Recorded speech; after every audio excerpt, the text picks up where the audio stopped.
जय श्री कृष्ण दोस्तों। आज हम सुनेंगे मंगल प्रदोष व्रत कथा। मंगलवार के दिन आने वाले प्रदोष व्रत को मंगल प्रदोष या भौम प्रदोष कहते हैं। इसकी कथा इस प्रकार है। एक नगर में एक वृद्धा रहती थी। उसका एक ही पुत्र था। वृद्धा की हनुमान जी पर गहरी आस्था थी। वह प्रत्येक मंगलवार को नियम पूर्वक व्रत रखकर हनुमान जी की आराधना करती थी। एक बार हनुमान जी ने उसकी श्रद्धा की परीक्षा लेने की सोची।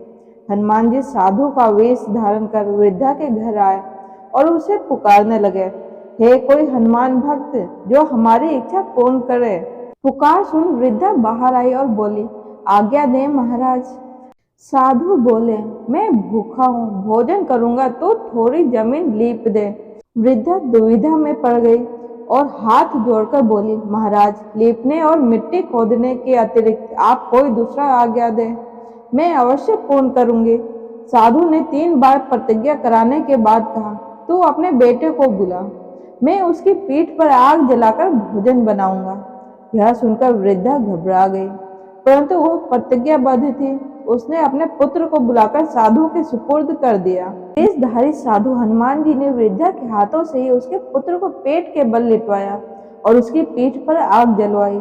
आग जलाकर दुखी मन से वृद्धा अपने घर में चली गई।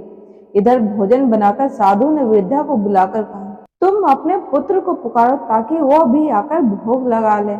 इस पर वृद्धा बोली, उसका नाम लेकर मुझे और कष्ट ना पहुंचाओ। लेकिन जब साधु महाराज नहीं माने तो वृद्धा ने अपने पुत्र को आवाज लगाई। अपने पुत्र को जीवित देख वृद्धा को बहुत आश्चर्य हुआ और वह साधु के चरणों में गिर पड़ी। हनुमान जी अपने वास्तविक रूप में प्रकट हुए और वृद्धा को भक्ति का आशीर्वाद दिया।